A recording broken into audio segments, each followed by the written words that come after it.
Yo, what's up, everybody? It's Al Mega, CEO of Comic Crusaders. Welcome to another Comic Crusaders podcast. And today is a very special day for me. Man, I'm talking to the dude that is the father of Geekery Magazine, okay?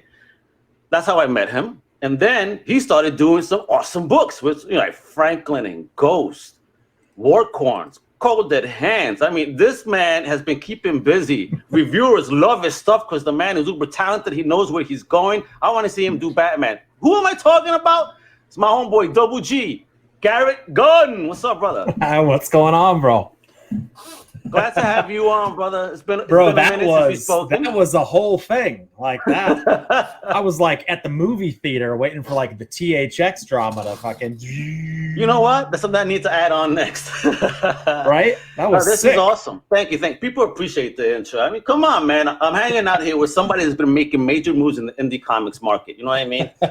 And it's been amazing for me to personally see your growth from the time that we initially met to where you've reached. I mean, we got, titles, we got cartoons, we got stuff going on. It's insane. All right.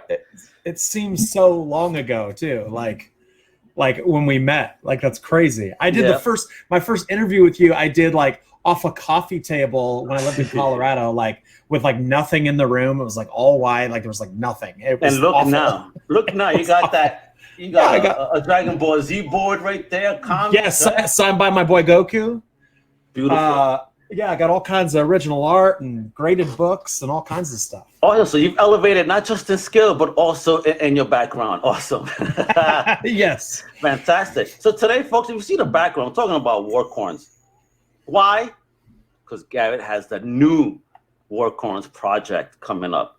I mean, in the last Warcorns project, Combat Unicorns for Hire, he reached a plateau back in October of $13,000 to bring this to life. That, bro, is amazing.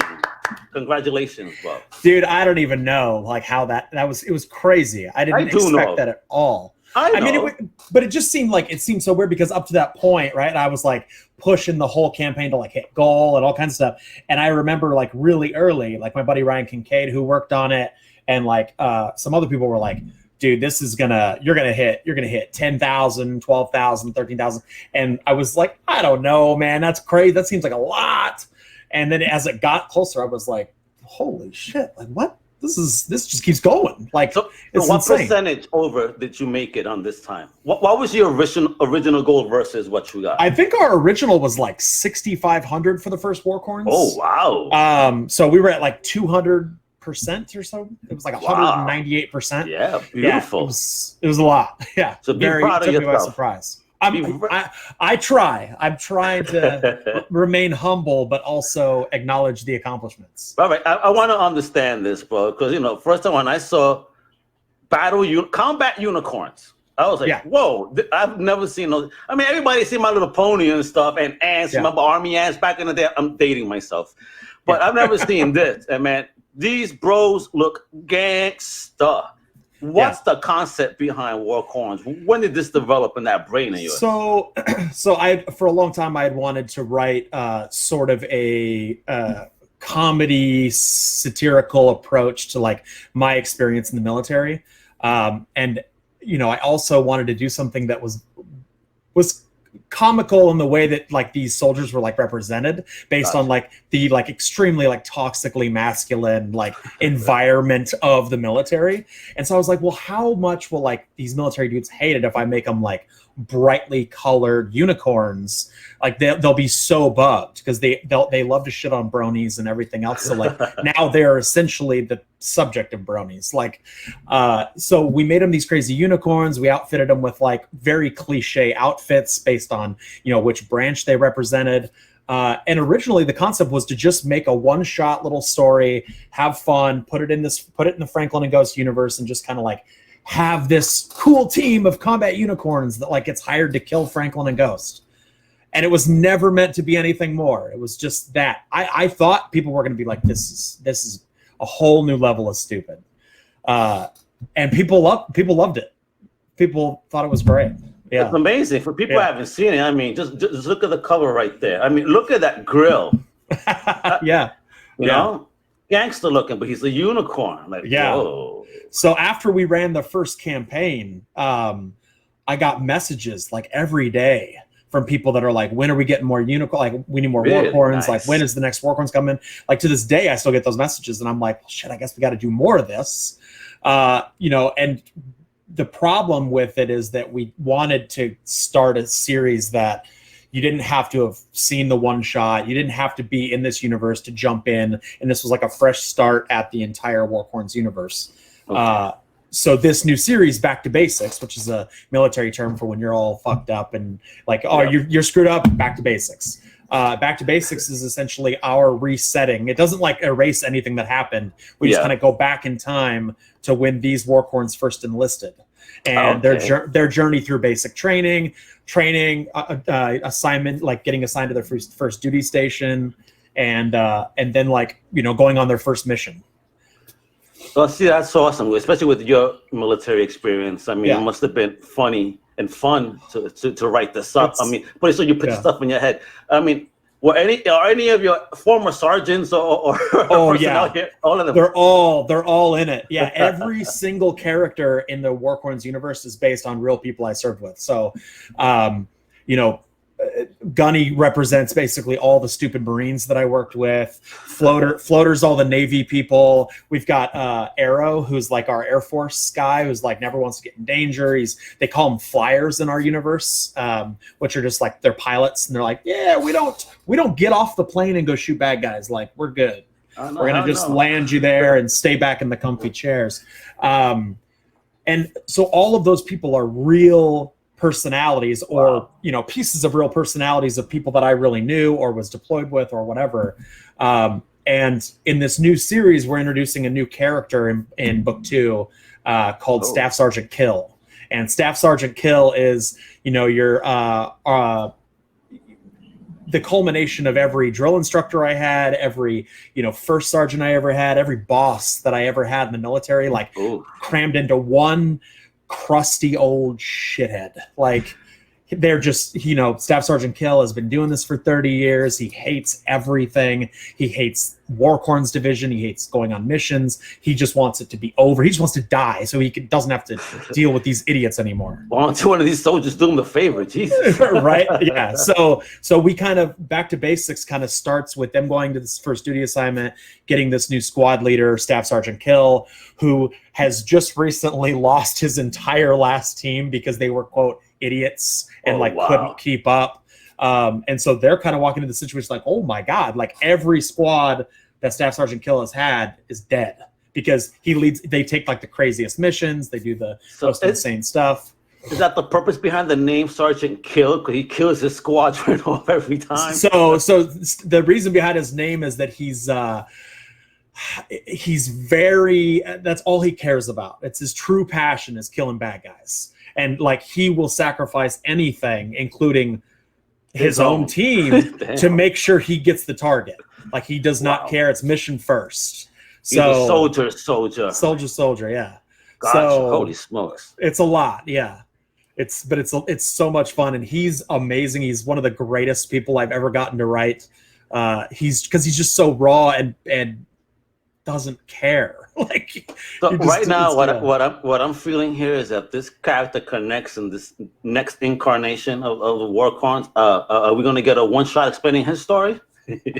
Yes. So there will be, there's actually an entire arc planned for Sergeant Kill's backstory. I'm already feeling him. I like nutty characters like that. We're splitting it into arcs now, like 4-issue arcs, and we've got about 4 arcs planned, starting with this one. And there's like some other spin-offs of Warcorns that we're doing with other new Warcorns characters and everything. But this first one is all about our main guys. So with all the planning you currently have in mind for the Warcorns universe, do you have maybe a schedule set in mind? Is this something we're going to get maybe every 2 or 3 months, a new Warcorns project? Yeah, so the first arc here, what we're doing is October 1st, we launch a Kickstarter campaign to fund making the first 4-issue miniseries. That 4-issue miniseries will hit comic shops this winter. And will be available as single issues. But the backers of the Kickstarter are going to get a first look at the digital copy of the whole book, and then they're going to get the only collected edition of, basically what you're getting in the Kickstarter is the collected trade of the whole arc. So only available on the Kickstarter. Yeah. Yep. And who's exclusive content. Okay. You're saying it's going to be hitting in the shops, the LCSs. Yep. Who's the publisher? That's Source Point Press. Source Point. Yep. Shout out to Josh over there too, man, from Source Point. Absolutely. Yeah, great stuff, man. Sounds exciting. Yeah. So we're going to get any. I seen in the last one you had a lot of tiers. You got the variants, the prints, a library, one of each. I mean, have you thought of the plan here of what you're going to be offering in this particular Kickstarter? Yeah. So the campaign's already built. So we tried to take a little bit of a different approach with this one and offer very limited tiers. I wanted the focus to be on the book and less about, extra things. So I think there's only like 5 tiers you can choose from. There's the normal book. There's the Kickstarter variant of the book, which is the Full Metal Jacket homage, like of the movie poster. Really? Full Metal Jacket. Yeah, with the helmet, with like the horn bursting through the helmet, and like the pinup girl on the side, and the slogan like painted on it: "Battle ready and always horny." Like all that stuff. So we're doing a Kickstarter variant, and then we've got some like upper level tiers, like you can be in the book, you can be a Warcorn, which is something we offered before. We've got the cover art from the books, and then we have what we call the Charlie Horse tier, which is we're doing replicas of the uniforms that the Warcorns wear. So we're getting authentic replicas of Vietnam era fatigues. And we've got patches that are getting put on them, name tags that are going to say, Big Sarge and Warcorns Division, and it'll look like the outfits that they wear. So it's really awesome. It sounds amazing. I mean, you're going to get the fatigues and all classic. Well, I can't wait. You know what? I need you to also sell just the horns, bro. Right, I know. I'll get like a army helmet made with just like a horn coming out the front. Yeah. Be great. Yeah, man, I can't wait. I mean, because I also want to talk about your other goodies too, because Warcorns is amazing. I can't wait for the next project. But you've also have 2 other projects you've done that I want people just to get familiar with as well, right? Yeah. One of them, I know I've always said late last year, early to this year, one of them got announced as the possibility of being an animated venture. This bad boy right here, Franklin and Ghost, which is kicked ass on Kickstarter too, pun intended. I mean, what? Yeah. So is there anything going on that animation front that you could share with us now? So we just finished the actual like full trailer. It's like a 3-minute fully animated trailer set to like music from a famous rapper. And tons of stuff. We just approved like the proof on that. So that should be coming out in the next month, probably, like through some sort of news organization. And then we just approved the pilot script for what the first episode's going to look like. And we're doing like a couple little like fixes and rewrites on the script, and then it's going to be good to go and good to start like throwing at some animation. Yeah, how do you feel about that? You did the comic and all of a sudden, people want this animated version. How did you feel about that? Was that ever, like the first time ever dealing with something on that level? Yeah, I mean it's a weird thing. I mean, to this day, I don't really like. Doesn't really feel like it doesn't feel like anything yet, because we've worked so long to try to like make it happen, and like so I'm just kind of I'm one of those guys like I don't count it till the check cashes. Like when I see it on TV and I get a paycheck, then I'll be like, oh shit. That's why we have a TV show. I'm so proud. Yeah. And for now, I mean, it's like a lot of people get this kind of, they get their stuff gets optioned, and then they're like, fuck yeah, I'm a star. Like, this is cool. Like, whatever. And it hurts them. Just sits on the shelf for a very long time. And it hurts them because they count their blessings right before they've actually got them. So I'm just trying to keep my head down, keep grinding, keep working on it until that bitch is on a platform and in people's hands.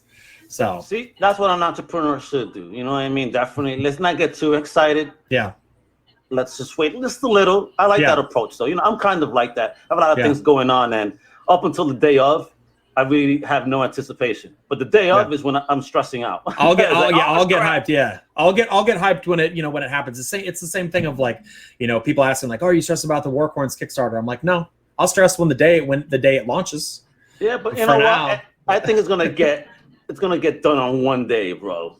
We'll You're see. gonna meet the goal. We'll see. Every time I'm like, there's no way like it's gonna do, because there's always the chance that it doesn't.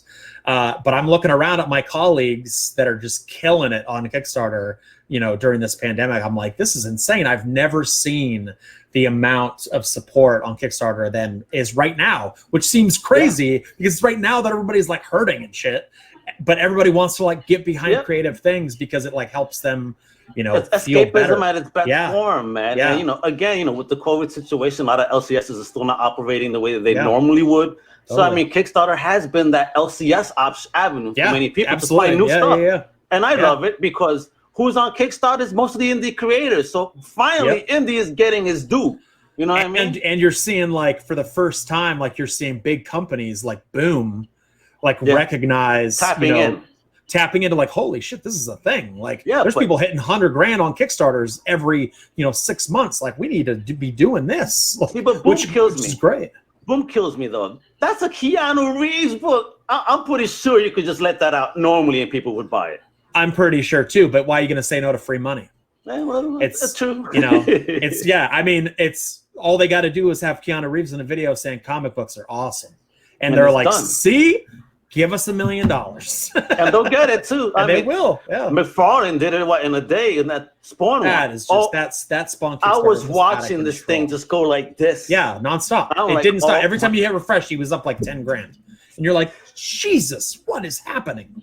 But I love that. I'm a big Spawn fan. Again, that's in the early Image when it was still considered indie and not Premiere. Yeah. So, I loved it. It goes to show, okay, people still do care about Spawn. Yeah, totally. And again, and he's an OG POC character as well. They don't really focus on that as the primary because it's about Spawn. Which is a bummer. And they never really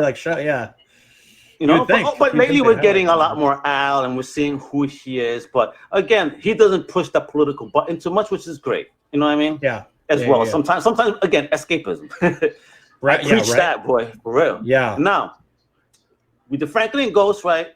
Got Warcorns. Now, there's also another book that's coming out next month, and it's this bad boy right here, Cold Dead Hands. I love this book so much, bro. I love this book so much. Tell us about this, because I know Source Point Press is one releasing next month. I believe the 28th of October, was it? Yeah, 28th of October. The first issue hits stores. Cold Dead Hands, man, like it's very different from like anything I've ever done. I had this idea of like, it's sort of, the whole book is sort of like a metaphor for like my childhood with a dad who was like, my dad and grandfather who were like war heroes. Like both my father and my grandfather have silver stars, have like really high military decorations. Wow. And I always wanted to be that like really cool motherfucker like they were. I just was not good at it. And that's sort of what inspired Kit Kelso, which is like, he's an aspiring mercenary, lives in the shadow of his dad, who was like one of the greatest of all time. And he wants so badly to get out from under the shadow that's cast by his dad's life, but he's fucking terrible at being a mercenary. He's clumsy. He's a bad shot. He's irresponsible. Everything. He's constantly getting in trouble by the people that hire him because he'll like lose the money that he had to recover or whatever. So it follows Kit Kelso as he comes, we say wrist to wrist with the deadliest hands in history. So he sort of gets into some deep shit and ends up getting possessed by these hands that had belonged to an ancient Greek mercenary named Athos Matisse. And they're imbued with this crazy magic, and they basically just turn him into like a glorious killing machine. But the hands sort of have like a ulterior motive and like, a hidden agenda of like why they chose Kit, what they're trying to do. Like they have their own mission they're trying to fulfill. So it's sort of the story about like him getting his redemption and like his, you know, finding a way to, you know, to reach his goals and dreams while also satisfying what these hands are trying to accomplish. That sounds so twisted, bro. There's a little bit of like my dumb humor in it, but it's like really like supernatural, very like magic driven fantasy sort of killing story. So I love it. I love it. And the artist on this one is Lee Malusky. I hope I said that right. Yeah, Lee Malusky. He's the interior artist. When I was going to do this book originally, I wanted to do something that was sort of Mignola-esque in style, and I was like, this is, you know, I want something that looks different. I don't want to use traditional comic art. I want something that's going to like elevate the story. And Lee has a very like geometric style of art where it's like very layers and layers of like shapes that create these like really complex backgrounds and builds in these panels. He uses really awesome effects that like really like intensify the scenes and stuff, and he did a killer job. And then we brought on my buddy Brian Belando and Kenny Aiken to do the covers, and they did a very like Brian's a very Mignola inspired artist, and you can see that on that cover you showed. Like it's very, it's got a lot of Mignola. Yeah, even Brian's signature is the Mignola M turned sideways for a B. Nice. But he killed it. Like they did great on the covers and the whole series. I was very, very anxious to hear what people thought of the story, and now it's starting to get into people's hands because some like retailers have early variants and stuff. Oh, nice. And people are messaging me or putting on my wall like, dude, I just read the first issue, this is insane, like I can't wait for the second book, like I've ordered every one and every variant, like This is crazy. So it's a little validating, like that I'm like, okay, good, like this doesn't suck. I thought it was pretty good, but now we're starting to get like real reactions. Anytime I see reviews or even read one of your books, man, one thing is that you're writing, man. You are an excellent writer. So, you know, stop even thinking on those terms, bro. You are kicking ass. You know, with all the stuff that you're doing now, I see, you know, some big two people approaching you for something soon. You know, I've even seen people asking, wondering, what would Double G Batman be like? Oh my God! Somebody asked. See, and I'm not a big DC person, and somebody said they wanted me to write some Red Lantern book. It was some big, scary-looking Red Lantern book. Yeah. And I was like, I don't know anything about this guy, but he looks right up my alley. Oh yeah, he's a nutcase. He's a nutcase. He's a total nutcase. That's good. I like that character a lot. It's my niche, bro. The nutcase. Yep, the nutcase angry. Because obviously Red is all about anger. That's what the Red Lanterns are. That's their power. So the angrier they get, they're like Hulk. You know what I mean? That's sick. Yeah, I like that. I like the Red Lanterns a lot. And it was funny that the Red Lanterns actually was a goof that showed up on an X-Files episode where it kind of was a reverse world. And so instead of Green Lantern, somebody was holding a Red Lantern book. And I think that's where Jeff Johns said, ching! And next thing you know, a few months later, we get this whole arc about the different colors. That's crazy. Yeah. That's Isn't that wild? Yeah, that's awesome. Damn. I don't know how many people may remember that, but it started off in an X-Files episode. That's crazy. I'd be like, well, thank you, X-Files.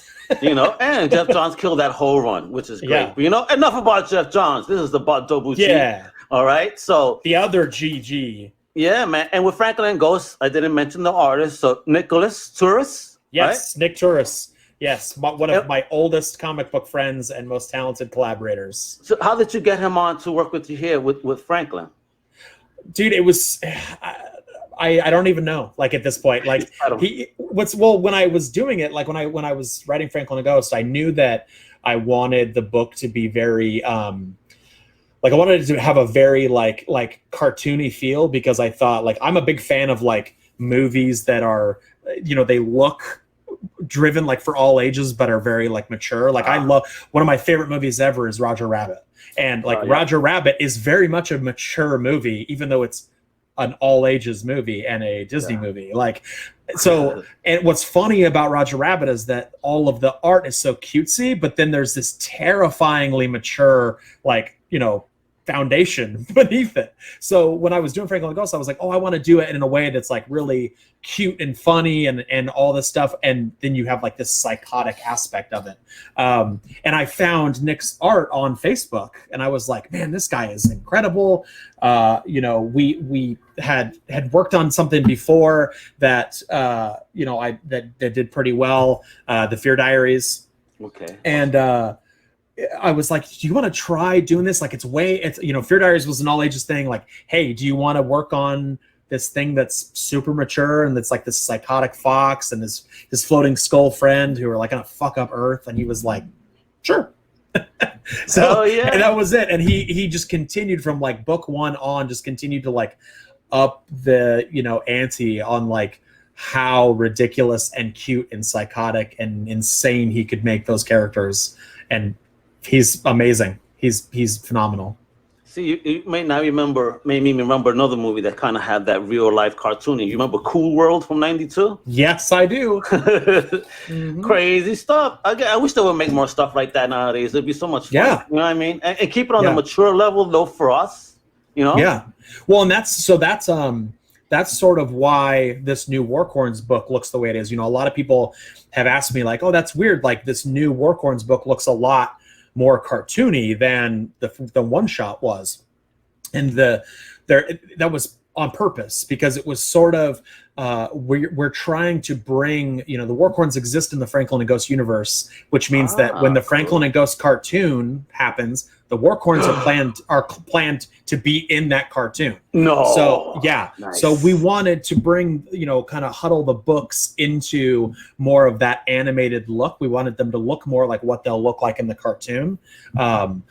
So Kit is an insanely like talented UK based artist that worked on like Halicious and a bunch of stuff for Starburns Industries and some other publishers. And we had like been working on a concept for something else. And I was like, you ever drawn anything with unicorns in it? He was like, no, but I could try. And I was like, all right, well, here's these crazy unicorns. Like they have guns and cool shit. And he was like, sure. Why not? Why that data? Why unicorns in your mind? This is still what bugs me. Were you watching My Little Pony and said, I think they look tougher as unicorns? Because it had nothing. It was nothing other than like, there's a really cool comic that came out like in the 90s called Dinosaurs for Hire. Oh, I remember that. Oh my God. It was terrible. Like it was terrible. I don't even know who the creator is, but like it's so cringy and so dorky, which I love. Like that's a compliment by all means. But like I was like, man, like, that's cool, but like soldiers would like to be dinosaurs. Like dinosaurs are dope. And like unicorns statistically and historically represent, right, they're very girly and they're very like, oh, princesses and unicorns and all that. So I'm like, that's great. Like soldiers, especially male soldiers, are so tied up in like how I have to look badass all the time. And like I can't show any emotion or weakness because it's a crutch. And I'm like, that's cool. I'm gonna make you a princess and unicorn character because you're gonna hate it. And also like, the other thing is that like kind of it ties into the like real, aspect of like the 1%, right? So like every military unit you ever go to, every commander you'll ever have will say like, you guys are the 1%, the 1% that volunteered to show up and sacrifice, everything up to your life for this nation. Like, and to me, that's like the unicorns, right? Like unicorn is the mythical being, right? Like you found a unicorn, it's rare. So that's sort of also like the, we're the unicorns, right? We're the 1%. So it's just a multitude of reasons. Plus, I just thought it was awesome. Like, it's fucking unicorns, man. There's so much you can do with unicorns. There's so many horse puns. Like in the new book, there's so many horse puns, and like, it lends itself to so many opportunities for. I think we need to jokes. Put you on the Stagecoach podcast as well, all about horses. But you tell them this kind of stuff, I think they'll love it. And for folks that have never seen Dinosaurs for Hire, I mean, look how badass. It's so badass, but it's so like, oh my God, it's so bad, like in the best way. Like, and that's exactly what I wanted this book to be. That's like a Sharknado. It's so bad. It's so bad, but you can't keep your eyes off of it like that. This is just like literally when we made the first book, I was like, people are going to hate this so much. Even the quotes on the back of the book were like, like by people making fun of the concept when I had pitched the concept. Like Nice. Travis McIntyre, the editor-in-chief of Sourcepoint Press, was like, "This idea is shit," and I put use that quote on the back of the book. This idea is shit. Like my editor was like, "I have notes, like all the quotes," because I was like, "Everyone's gonna hate this, and it's gonna make me so happy.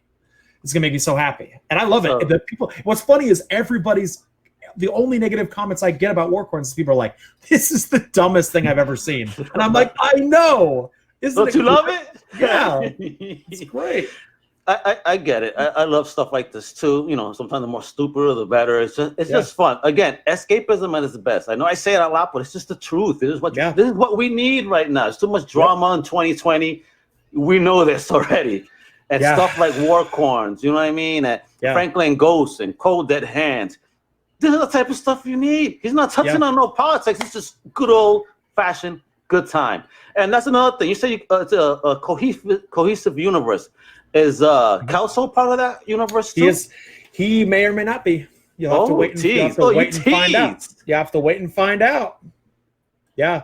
Folks, WG is a big tease here because I could see him fitting in that world, and that would be really wild and fun now too. There's definitely, and a lot of people in this day and age, especially like the collector market, like is always like I get messages from people like in the collector market that are like, "Is there any first appearances in these books or whatever?" In this new Warcorn series, you're going to see multiple cameos by other characters that exist in the universe. DFN3, who's an assassin that's a very important piece of the Franklin and Ghost universe, is in this book. You're going to see big bad villains from Franklin and Ghost in this book. Tons of people. There's tons of new characters, tons of old characters.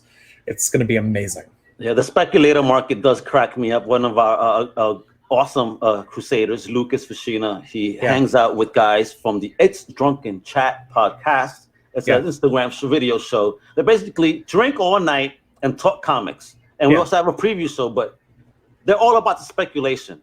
So if all I gotta do is ask Lucas, "What do you think about this book?" "Well, it doesn't have this, that, blah, blah. Oh, and it's not this cover. This is what you get." Bro, it gets broken down in a way like, I mean, I used to collect on that level, but kind of stopped now. I only collect the things I enjoy. Yeah. That's how I'm doing it now, and read the things I'm gonna like. And I'm not doing stuff with speculation. I may have stuff that is speculative in the back, but believe you me, it's gonna be on eBay store real soon. I need to make room. Right? People sent me a message, weeks ago of like the first print of Franklin and Ghost sold on eBay for like $1,400. What? Wow. As soon as the TV show was announced, like a 9.8 graded copy went for $1,400. How many you have left? Not many. I was just like, it's crazy. Are you gonna get yours graded? Yeah, I have all mine graded. Like I've got beautiful. Like 40 slabs in here of different books I've done of like other variants and like special covers and whatever else. But yeah, it's cool. I can't imagine the stuff you get, especially being the talented creator you are with all these wonderful products coming out. And again, people, you see it at the bottom of the page here, but you want to be kept up to everything, right? The Last Wolf Legion. They'll see everything, right? Yep. That's my company. Gotcha. That's the company. Really? That's Last Wolf Legion is the company that I started. That's basically a intellectual property development house for like not only ideas that I make, but other company members. Like Sean Schemmel, the voice of Goku, is a member of the company. Oh, nice. My buddy Michael Claro, Dave Lentz, a bunch of people that I work with that like all bring stuff to the table. So when you said Goku, you literally mean the voice of Goku signed that board behind you. Yeah, he sent it to me when we started working together because he thought that I was into Dragon Ball, and I'm not by any means. And he sent it to me, and he like wrote on here like some quote that at the time I didn't understand because I didn't know anything about Dragon Ball. But yeah, he sent me this like cool board. He sent me like a bunch of toys and stuff. He was like, cool. "Hey, thanks. I'm looking forward to to working on Franklin and Ghost, like whatever." And we became like great friends after that. And I was like, "Yeah, man, like I've never watched Dragon Ball in my life." And he was like, "What?" So he like sent me DVDs and shit. He was like, "You got to watch this. Like, we can't be friends if you don't know like the only thing I'm famous for." Oh my gosh, too funny. Listen, I'm guilty of that too. I'm not too much. I'm an old schooler when it comes to anime. Meaning, I like movies, anime movies. I grew Yeah. up on Fist of the North Star and stuff like that. You know, Ninja Scroll. That's my stuff. Onto the shows, I think my only Voltron, Robotech. Jesus, yeah. You know, but all these new ones, I just can't. The only one that I kind of got into because I found it so funny was One Punch Man. Yeah, One Punch Man is good. That's funny. I don't like, you know, that's my thing. I'm not a big anime person because like I don't like traditional anime. But you know, a buddy of mine was like, "Oh, if you don't like traditional anime, like you should watch My Hero Academia. Like it's the most like westernized anime there is. Like it's very Americanized feeling." And I love it. I watched it and I'm obsessed with it now. I watch every episode. Oh, nice. I've got toys back here from My Hero. I got posters and pops and all kinds of stuff. And now I got the main character in my show. So nice. Cool, yeah. So I have a suggestion for you then. It's Western style anime for sure. It's called Seis Manos. It was on Netflix. Six Hands. Six hands. Yeah. Seis Manos. Manos. I don't know Spanish, bro. Manos. Yeah, it's Manos. Yeah. Oh, sorry. Hey, listen. 6 hands. I'm not going to apologize for that. I'm Latino, so I better say it right. I know. Seis Manos. 6 hands. Okay. Yes. What's check it out. Danny Trejo does one of the voice. Done. Nope. All That's all I need to know. All right. That's all I need He's to the know. big bad. So check it out. Oh my God. Fu. When is he not the big bad, bro? I'm getting ready to watch. I can't wait to watch his documentary that's coming out. Oh yes, like, yes. It looks so good, dude. He's got like one of the most interesting stories of anybody. He does, man. And you know, I watched so some old school movies. Yeah. And I forget what was it? Was it a Death Wish movie that he was in? He was in some movie. It was a real old school movie. My man, you know, looked young. The short hair, had a whole red suit. He's got like the leather vest on with no shirt. Oh He's man, like holding a big knife, and you're like, oh, that's a Desperado joint for sure. Yeah. And what's funny is that my wife's uncle, he's a Dominican man, older gentleman. Yeah. But bro, if he dyed his hair black, that is Danny Trejo's twin brother. And I mess around with him. I say, hey, Danny. And he's always like, ¿Quién carajo es Danny? Like, who the hell is Danny? And I'm just playing with you, bro. You know, but it's great stuff, man. Dude, this has been awesome hanging out with you today, talking about all these amazing projects. So please, I want you to just reiterate once more, when is the Warcorns new Kickstarter going live? October 1st at 9 a.m. Pacific time. Yeah, it's gonna be awesome. And there's some limited reward tiers and stuff. So back as quick as you can so you can grab the best stuff. There you go. And also make sure to ask your LCS right now for the October 28th release of the Cold Dead Hands. And obviously, if you haven't checked it out, go to Comixology or wherever and check out this Franklin and Ghost Before the Tomb come out. And if you want to spend $1,400 on a slab copy, just let WG know. Yeah, and you'll also be able, through the Warcorns Kickstarter campaign, you'll be able to catch up on all the Franklin and Ghost, Warcorns, everything universe. We've got add-ons to buy trade paperbacks of all the books, everything. We get you all taken care of. There you go, folks. So support this amazing independent creator that I know is onto much bigger and greater things. And this is only just scratching the surface, which is amazing. So WG, again, thank you for your time today to talk about the project. Thank you. I will share these very same links that we've been scrolling at the bottom, on the bottom of the post. So please, everybody, make sure to follow WG on all his social platforms, visit the website, subscribe, get on that newsletter. You have a newsletter, do you, on the website? I don't. I've been trying to build one for years, and it's just like so frustrating. So visit the website and make sure you just mark it as a favorite, all right? There you go. Because you're going to get a lot of great news. And, well, I'm Al Mega. Make sure to check out ComicCrusaders.com, undercovercapes.com. The same, of course, all over social media. Thank you again for tuning in today. Hasta la próxima, mi gente. You guys all stay safe. Much love. Have a great one, WG. You too, man.